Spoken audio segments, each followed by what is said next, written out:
Hi guys, MrRoflWaffles here. This is a guide to all of the Vault Key Fragments for Terminus Range, so you can fight the Origo boss in the Vault of Origo. And farming this boss is going to get you access to a bunch of awesome legendaries and some permanent upgrades to your character, so it's definitely worth doing. One of the legendaries I got was the What's for Dinner, where you get basically infinite overshield, and while you have an overshield active, you're doing shock damage even if you don't have shock on the weapon you're shooting with, so it just gives you like an extra element in play. It's awesome, so I think this boss is really worth farming, and so we're going to break this down into a couple of sections. First of all, I'm going to show you the fragment locations, then we'll be talking about the boss. And within the fragment section of the video, you've got two options for how you approach this. Number one is you can just roam around Terminus Range and eventually find those Vault Key Fragments. Or you can go via the silos that you can clear, and those silos will then point you towards specific locations on the map where the Vault Key Fragments are found. And to make your life nice and easy, I'm going to show you each of those silo locations now, and then I'm going to go from the silo location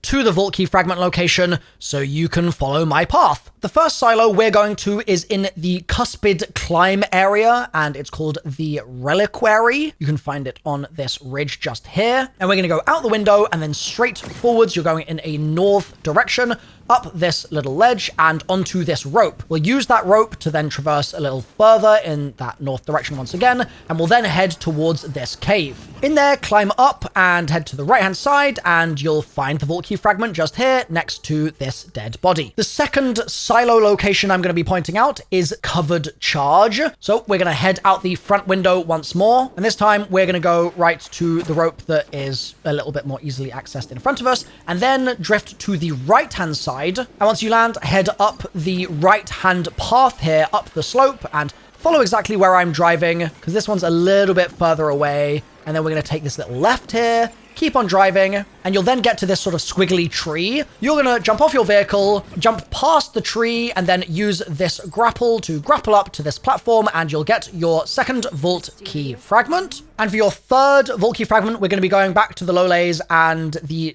Deathrite Order Silo is where we'll be kicking this off. You're going to jump out of the window and once again head towards the grapple rope thing, and then go towards the left-hand side here underneath these bridges. Maybe dodge the secret boss encounter, or do it if you happen to get that spawn in your game, and then keep following the route that I'm following just here into this building. And inside the Vestal Garrison, you're going to go straight and then make a left and go to the back corner of this room, and you'll find your Vault Key just sitting on top of a bench. So you can, of course, just find these from exploring the world without doing the silos, but the silos are quite nice because they act as fast travel points as well. So now that those three are all picked up, we need to go place those Vault Key Fragments in the vault door itself. So for this, come to Cuspid Climb. I'm using the Heritage Opus Safe House as my routing point for this one. And you're going to want to head out the back towards the cliff here and then hook a left immediately. Then go back around the back side of this mountain ridge. Follow where I'm driving here. Come across the bridge over the water,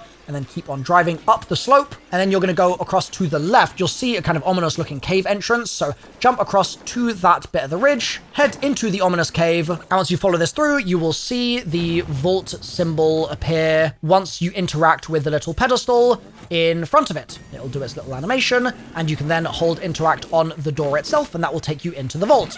So now we're at the section of the video where I talk you through the vault itself. The first thing that happens in there is you can run over to this little platform that appears and hold interact on it, and that will let you actually accept your entry to the vault mission or whatever. And once that's done, you can then use this jump pad to jump to the first area. Now, the first three areas of the vault are very simple. You've just got a bunch of enemies that you need to take down. They're going to have their blue shields, so make sure to use shock on those. Then when they've got red health bars, you're going to want to use incendiary, or yellow health bars, you're going to want to use your corrosive. And once you've taken out that first area of enemies, you can then use another jump pad to move to area 2. Do the same thing, use another jump pad, move to area 3. And in area 3, it's going to be the exact same thing again, just kill a bunch of enemies, but this time at the end, you're going to get a vile iridium crystal infused enemy. And just in case you haven't encountered these already in your campaign playthrough, I'm going to quickly explain how you take these down. Basically, they've got an extra purple health bar above their other health, and that's just a shield.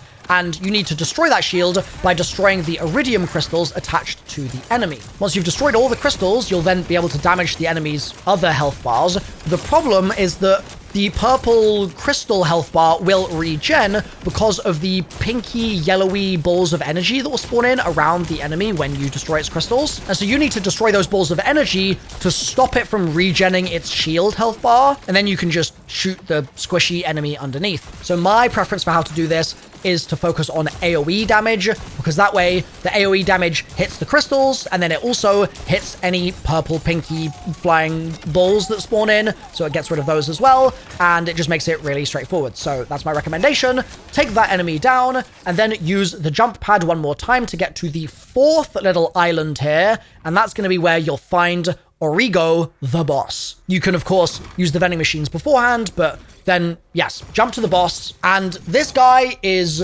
John Blueshield. So shock damage is your friend against this guy big time. And so if you've also got extra damage over time, shock damage you can do, that's amazing. One of my personal favorite sources of this is the underbarrel taser on some Vladof SMGs. Using that taser in combination with an enhancement to make it more powerful and with an amp shield, and you're golden. You're going to be hitting this guy for so much damage because that shock damage is going to be super effective on his blue health bar. Oh, and before I forget also, please, please, please, if you have more tips yourself for the best ways to take this boss down, please leave a comment. It would mean so much to me because then we can help spread the knowledge in the community for the best strats on these guys. So let's talk about mechanics.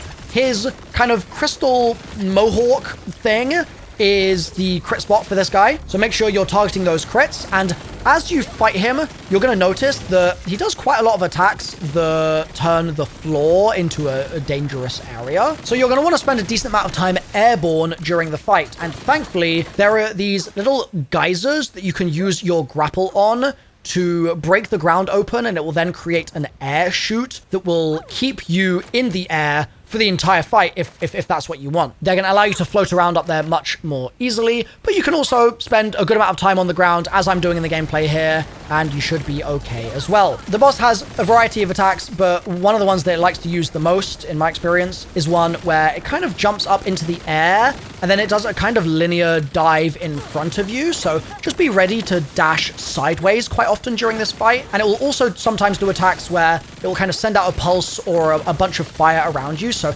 that's where it's going to be really valuable for you to be airborne, because it will make it a lot easier for you to dodge all of that stuff. Now, once you've killed the boss, very important you don't forget to do this. You're going to obviously do all your looting. You're then going to go through the portal, and that's going to take you to a new island, and in the middle of that island is where your permanent upgrade is going to be. So grab that permanent upgrade. As you can see for me here, I got a glide pack upgrade. Very nice. That's a permanent upgrade to my character.